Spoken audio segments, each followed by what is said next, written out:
नमस्कार दोस्तों, आईपीएल 2021 के सबसे ज़्यादा धमाकेदार मैच और जिस मैच का सबको बेसब्री से इंतज़ार था और जिस खिलाड़ी के परफॉर्मेंस की सबसे ज़्यादा लोग इंतज़ार कर रहे थे, उस मैच के हाइलाइट्स लेके हम लोग आपके सामने आ गए हैं। दोस्तों, मैच के हाइलाइट्स देखें उससे पहले मेरा आप लोगों से एक छोटा सा क्वेश्चन है कि क्या आपको लग रहा है कि इस साल ग्लेन मैक्सवेल ऑरेंज कैप अपने साथ लेके जाएंगे? क्या वो पूरे सीज़न ऐसा ही परफॉर्म करके दिखाएंगे? दोस्तों, कमेंट बॉक्स में जाइए और कमेंट बॉक्स में अपनी राय ज़रूर से रखिएगा और ये भी बताइएगा कि आरसीबी के इस साल का परफॉर्मेंस आप लोगों को कैसा लग रहा है। दोस्तों, मुझे तो पर्सनली काफ़ी ज़्यादा अच्छा लग रहा है कि विराट कोहली की टीम इतना ज़्यादा अच्छा परफॉर्म कर रही है बैटिंग में, और विराट कोहली की जो कैप्टनसी है इस आईपीएल काफ़ी ज़्यादा निखर के सामने आई है, क्योंकि जो वर्ल्ड कप होने वाला है, वर्ल्ड कप से पहले विराट कोहली की इतनी शानदार कैप्टनसी देख के हर इंडियन को उन पे गर्व और ज़्यादा होने लगा होगा।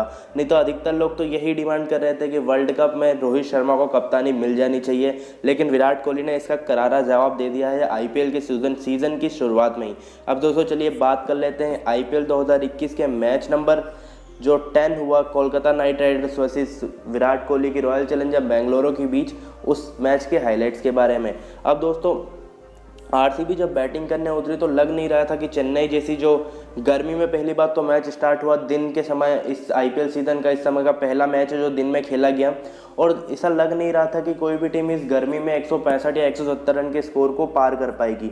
लेकिन विराट कोहली की टीम ने इस सब का मुंह बंद कर दिया और 200 के स्कोर को पार किया। चलिए जान लेते हैं अब दोस्तों कि आखिर ये एक चमत्कार हुआ कैसे, और विराट कोहली की टीम शुरू के ओवर में 2 विकेट खोने के बाद इतना अच्छा परफॉर्म कैसे करी। तो दोस्तों, चलिए जान लेते हैं पूरी हाइलाइट्स को। तो दोस्तों, विराट कोहली की टीम के लिए यानी कि रॉयल चैलेंजर बेंगलोर के लिए ओपनिंग करने उतरे देवदत्त पडिक्कल और विराट कोहली दोनों ही पहले, और सामने वाले की तरफ से ओवेन मॉर्गन की तरफ से एक थोड़ी सी दिमाग वाली कैप्टनसी देखी गई कि उन्होंने शुरू के ओवर में ही स्पिनर दे दिए। पहला ओवर हरभजन सिंह ने डाला जो कि काफ़ी अच्छा ओवर था, विराट कोहली को थोड़ा ट्रबल भी हुआ, और दूसरा ओवर वरुण चक्रवर्ती ने किया। अब दोस्तों, वरुण चक्रवर्ती दूसरे ओवर में आए, विराट कोहली एक हिट करने के चक्कर में, एक चौका बटोरने के चक्कर में ऑफ साइड के ऊपर से शॉट मारने की कोशिश करी, लेकिन राहुल त्रिपाठी के शानदार कैच के कारण विराट कोहली को आउट होकर मैदान से जाना पड़ा। दोस्तों, ये विराट कोहली का जो विकेट है मैं वरुण चक्रवर्ती को नहीं, राहुल त्रिपाठी को देना चाहूँगा, क्योंकि बहुत ही ज़्यादा शानदार कैच किया। इतनी भरी गर्मी और इतनी धूप में अच्छी खासी उनको दौड़ लगानी पड़ी थी, उसके बाद डाइव मार के कैच किया जो कि इम्पॉसिबल कैच लग रहा था, और इस साल का आईपीएल का सबसे ज़्यादा वैल्यूएबल कैच तो मैं उसी कैच को मानता हूँ। अब दोस्तों, चलिए आगे बढ़ते हैं और हाईलाइट जानते हैं। तो दोस्तों, उसके बाद बैटिंग करने उतरे रजत पाटीदार, और उसी ओवर में वरुण चक्रवर्ती की आखिरी बॉल पे उन्होंने क्लीन बोल्ड कर दिया और लग रहा था कि वरुण चक्रवर्ती भयंकर फॉर्म में निकलेंगे। लेकिन उसके बाद हुआ ये कि ग्लेन मैक्सवेल, जो इस साल सबसे अच्छे फॉर्म में नज़र आ रहे हैं, वो बैटिंग करने उतरे और देवदत्त पडिक्कल के साथ संभल के उन्होंने बल्लेबाजी करना शुरू कर दी। लेकिन साथ ही साथ एक और चीज़ देखी गई कि ओवेन मॉर्गन ने वरुण चक्रवर्ती को दूसरा एंड से बॉलिंग पे से हटा ही दिया। उसके अलावा इतने अनऑर्थोडॉक्स डिसीजन लिए, क्योंकि हरभजन सिंह भी अच्छी बॉलिंग कर रहे थे, उन्हें भी हटाया, शकीब अल हसन को लाया, शकीब अल हसन पहली ओवर में मैक्सवेल से छक्का खा बैठे। उसके अलावा जब स्पिन बॉलर अच्छा कर रहे हैं, वरुण चक्रवर्ती अच्छा कर रहे हैं, तो पहला ओवर करने के बाद उनको हटा दिया गया, जिसके बाद पैट कमिंस वहां पे बॉलिंग करने आए और वो भी खासे महंगे साबित हुए। ग्लेन मैक्सवेल ने उनको भी नहीं छोड़ा, स्विच हिट पर उनको भी छक्का मार दिया। तो दोस्तों, जहां Kolkata night Riders royal challenger Bangalore पे हावी हो सकती थी जिस टाइम पे, क्योंकि शुरू में 2 विकेट जल्दी चले गए तो लग रहा था आरसीबी अब की बार बहुत कम स्कोर बनाएगी, लेकिन ओवेन मॉर्गन की मैं बोलूँगा कि खराब कैप्टेंसी डिसीजन के कारण, क्योंकि वरुण चक्रवर्ती को हटा दिया, हरभजन सिंह को हटा दिया जब आरसीबी पे उनको प्रेशर बनाना था, क्योंकि ग्लेन मैक्सवेल शुरू में स्पिनर को उतना अच्छा नहीं खेल पाते बिना सेट हुए। जब आरसीबी पे उनको प्रेशर बनाना चाहिए था तब उन्होंने प्रेशर रिलीज पूरी तरीके से करवा दिया, हर तरीके के बॉलर आजमाए उन्होंने, और इसके कारण आरसीबी पूरी तरीके से हावी हो गई। मैक्सवेल शुरू से ही आते से ही अब की बार थोड़े से आतिशी अंदाज में नजर आ रहे थे। उन्होंने स्विच हिट 3 बार मारे, जिसमें से 2 बार चौका मारा और 1 बार उन्होंने जोरदार छक्का मारा, और मैक्सवेल एक तरफ से लग रहे थे कि आज तो शतक बना के ही जाएंगे। तो मैक्सवेल और देवदत्त पडिक्कल के बीच 85 रन की साझेदारी हुई, जिसमें पूरा की पूरा योगदान मैक्सवेल का था, और देवदत्त पडिक्कल थोड़ा सा ट्रबल में नजर आ रहे थे क्योंकि वो उनका स्ट्राइक रेट काफ़ी ज़्यादा कम था।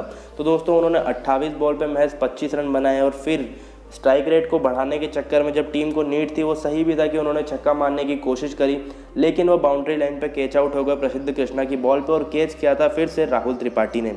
अब दोस्तों, आरसीबी के 3 विकेट जा चुके थे और बैटिंग करने उतरे। लोगों को ये दुख नहीं था कि आरसीबी का विकेट गिर रहा है, क्योंकि लोगों को इस बात की खुशी थी कि AB डिविलियर्स बैटिंग करने आने वाले हैं।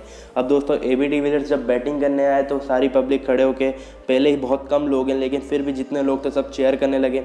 और AB डिविलियर्स ने जो मैदान पे बैठे तो जो थोड़े से दर्शक हैं उनको, और जो टीवी पे देख रहे थे उनको पूरा एंटरटेनमेंट किया। दोस्तों हुआ ये कि ग्लेन मैक्सवेल एक तरफ से हिटिंग करना स्टार्ट हुआ और साथ ही साथ AB डिविलियर्स भी उनका पूरा साथ दे रहे थे।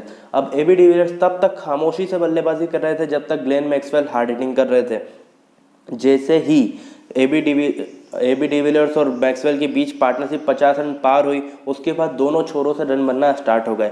लेकिन इसी बीच जब ग्लेन मैक्सवेल 78 रन पे थे, जो कि उनकी अब तक की मेरे हिसाब से सबसे शानदार पारी रहेगी IPL की, क्योंकि उन्होंने संभल के बल्लेबाजी करना स्टार्ट हुआ, टीम को आगे लेकर जब नीड थी तभी हिट करी, और जब जब शॉट मारने की ज़रूरत थी और वीक बॉल उन्होंने देखी, जैसे कि नॉक बॉल है, फ्री हिट है, इन्हीं बॉलों पर उन्होंने शॉट मारने की कोशिश करी, जो कि देख के हर किसी को बहुत ही अच्छा लगा होगा। और इसी कारण अब ग्लेन मैक्सवेल के पास ऑरेंज कैप भी आ चुकी है। तो दोस्तों इस तरीके से ग्लेन मैक्सवेल की बल्लेबाजी थी, और उसी ओवर में फिर पैट कमिंस का ओवर था 17वां, जब टीम को नीड थी और रनों की, तो ग्लेन मैक्सवेल को सबसे पहले उन्होंने एक बाउंसर मारी जिस पर मैक्सवेल शॉट नहीं खेल पाए, और ओवर के आखिरी बॉल एक और बाउंसर आई। मुझे पर्सनली लगा कि ये सेकंड बाउंस होनी चाहिए, लेकिन एम्पायर और थर्ड एम्पायर ने उसे सेकंड बाउंस नहीं दिया और ग्लेन मैक्सवेल को उस बॉल पे आउट होकर डगआउट में जाना पड़ा। लेकिन तब तक ग्लेन मैक्सवेल अपने हिस्से का काम तो कर ही चुके थे, अब बाकी रिस्पॉन्सिबिलिटी थी AB डिविलियर्स की। और दोस्तों साथ ही साथ विराट कोहली ने एक और ब्रेव डिसीजन लिया कि उन्होंने शादाब खान की जगह उतार दिया बैटिंग करने जेमिसन को, जिन्होंने भी काफ़ी ज़्यादा शानदार बल्लेबाजी करी। लेकिन मैक्सवेल के आउट होने के बाद एक तरफ से AB डिविलियर्स अपने जो पीक फॉर्म होता है उसमें वापस आए और उन्होंने हार्ड हिटिंग करना स्टार्ट हुआ। जब मैक्सवेल आउट हुए थे तो AB डिविलियर्स 34 रन पे थे, लेकिन उसके बाद पूरा दरअंदार AB डिविलियर्स ने अपने कंधों पे लिया और 74 रन तक गए वो अकेले इंडिविजुअल, और टीम के स्कोर को आखिरी 3 ओवर में 60 रन मार के टीम के स्कोर को 205 रन तक पहुंचाया, जो कि एक समय इम्पॉसिबल लग रहा था। और इम्पॉसिबल को पॉसिबल हम सबको पता है केवल AB डिविलियर्स ही कर सकते हैं।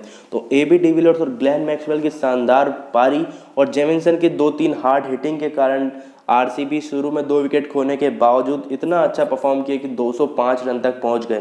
तो दोस्तों रिपोर्ट्स लिखे जाने तक आरसीबी की बैटिंग हो चुकी है और KKR बैटिंग करने उतरने वाली थी, लेकिन अब तो मुझे यही लग रहा है कि आरसीबी इस मैच को काफ़ी आसानी से जीत जानी चाहिए, क्योंकि जितनी भी चीज़ें हुई इस मैच में, जितनी भी घटनाएं हुई, सब आरसीबी के पक्ष में जा रही है। तो अंदर से जो गट फीलिंग आती है वो तो यही बोल रही है कि आरसीबी को आला मैच जीत जाना चाहिए। अगर विराट कोहली अच्छी कैप्टेंसी करते हैं और चेन्नई की गर्मी जिस हिसाब से है उस हिसाब से इस स्कोर को चेस कर पाना काफ़ी ज़्यादा मुश्किल है। लेकिन हम सभी को पता है कि कोलकाता नाइट राइडर्स वही मैच जीतती है जो इम्पॉसिबल होते हैं। जो पॉसिबल मैच होते हैं उनको तो हार जाती है, लेकिन इम्पॉसिबल मैच को कोलकाता जीत जाती है। दोस्तों देखते हैं अब आने वाले टाइम में पूरा होता क्या है। जब तक के लिए वीडियो अच्छा लगा तो वीडियो को एक लाइक कर देना। मिलते हैं अगले वीडियो में, जब तक के लिए बाय बाय, स्टे ट्यून्ड।